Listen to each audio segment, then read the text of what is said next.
We could watch. Do you want to watch? Let's watch this one. This one's too long. We'll watch this one next time, okay? It's 27 minutes. We could watch a 10-minute one. I could do it. During the war against the Scourge in the Eastern Kingdoms, Crusader Alexandros Mograine wielded a mighty weapon called the Ashbringer. With each swing, the paladin cleaved through waves of undead. But, in an act of betrayal, Alexandros was struck down and his holy weapon forever corrupted. Such a loss of a powerful weapon against the invading undead dealt a massive blow on the Crusade's morale. If they were ever going to purge their lands of the Scourge, they'd need a new weapon. One that would rival the holy power of the Ashbringer. The priests of the Scarlet Crusade banded together to empower the most powerful weapon Azeroth had ever seen. But little did they know, its strength would soon be the death of them. Mom.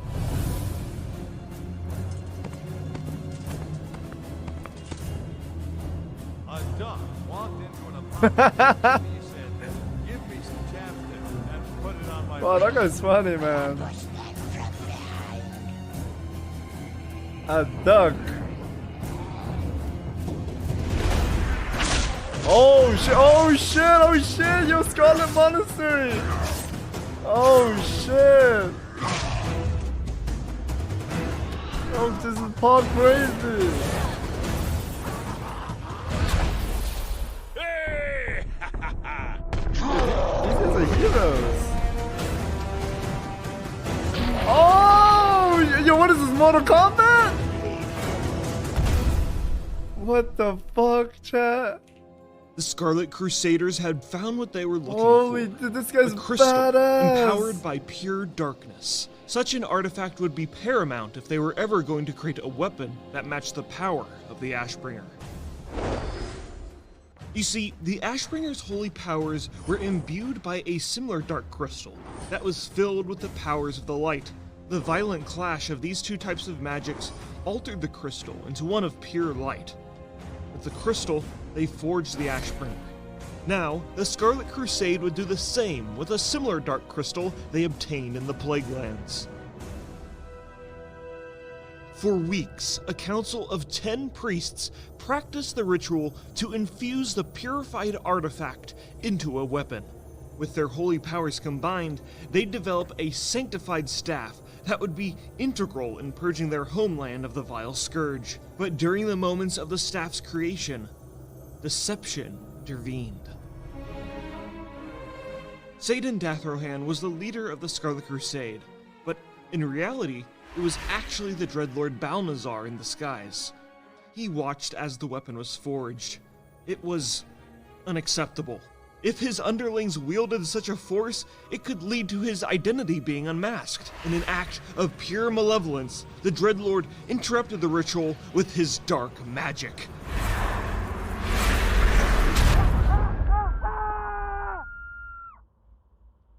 He is Batman.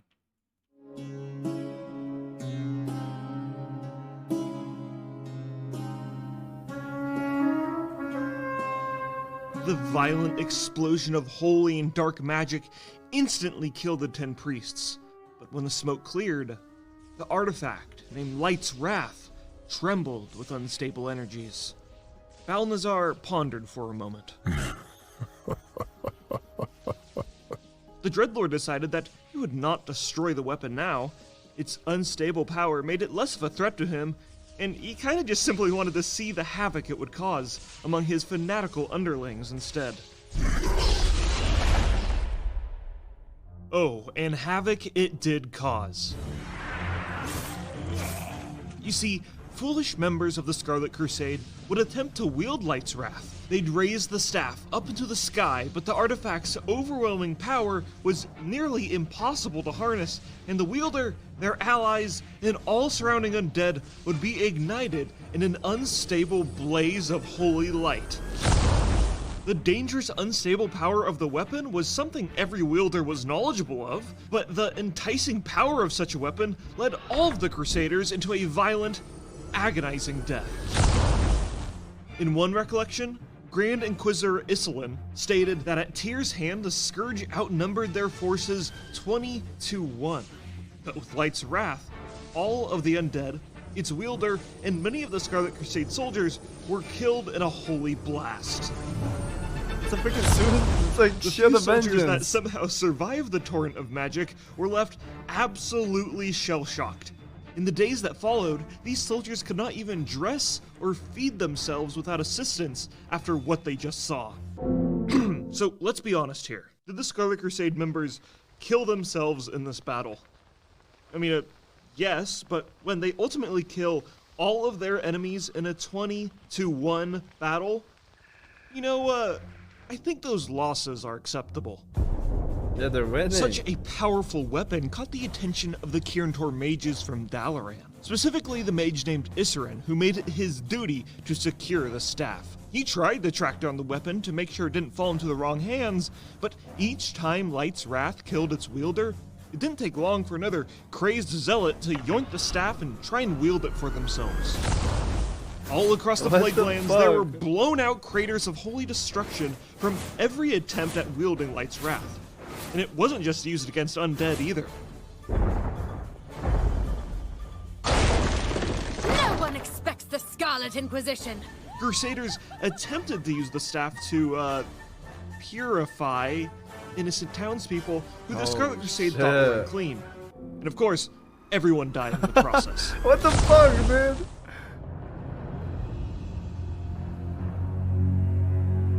Probably the most infamous wielder of the artifact was a sadistic man named Inquisitor Halbin. Within the dark recesses of the Scarlet Monastery's dungeons, Halbin used the staff to torture Forsaken prisoners. The Inquisitor inflicted whatever pain was necessary to extract information from his prisoners. But the more he tormented the Forsaken, the more he learned to loathe every fiber in their rotten being. No longer was Halbin torturing Forsaken Oh, for shit. information. Now, he was doing it Oh, just out of shit. sick, sadistic pleasure. One night during an intense torture session, his hatred for the undead dominated his mind, breaking his focus on wielding Light's Wrath. This split second of broken concentration was all it took for the torturer's weapon to betray him.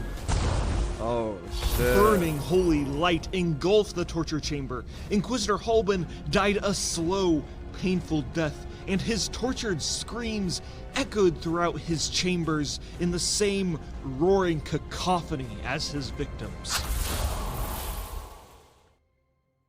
Okay, so this is where our story falls apart. Somehow, someway, that is not explained, Light's Wrath fell into the possession of a troll priest named Jakar. She used the weapon in an expedition to Northrend to destroy the Nice job, Scourge, Blizzard. but after some time, she lost control of the weapon and it permanently blinded her, but it didn't kill her, and she abandoned the artifact in Northrend. And then somehow, someway, the weapon found its way back to the Eastern Kingdoms, and it cycled through the hands of multiple well-meaning priests and paladins. Yeah, they all died. Then, a group of hooded horsemen from the Tower of Karazhan, called the Dark Riders, tried to claim the staff in Duskwood.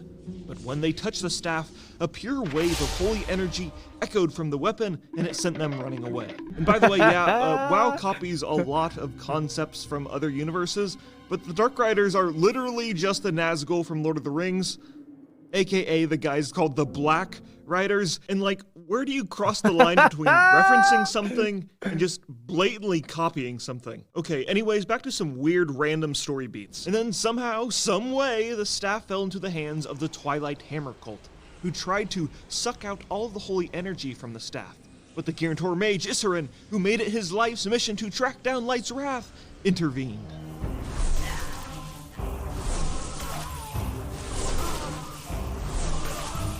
With the staff in his possession, the mage conjured a protective spell over the staff. Yeah, it killed him instantly.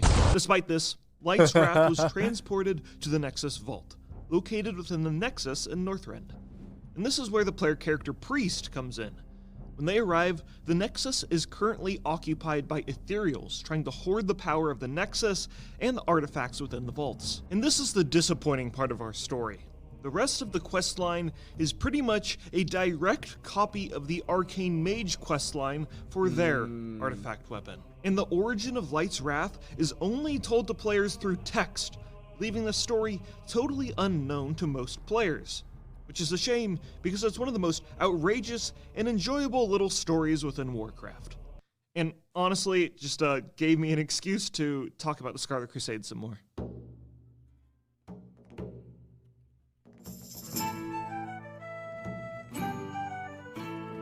Do I Hearthstone? This guy was like stream sniping us, waiting for us. Actually, I'll just take the death. I'll just take the death. I need to turn in my quest here anyways. Do it then. Kill me. Oh. Oh. I'm getting harassed, chat. I'm getting harassed, man. One more, chat. We gotta stop here. I gotta stop leveling too, because me and Guzu, we need to do some world PvP content. Yes.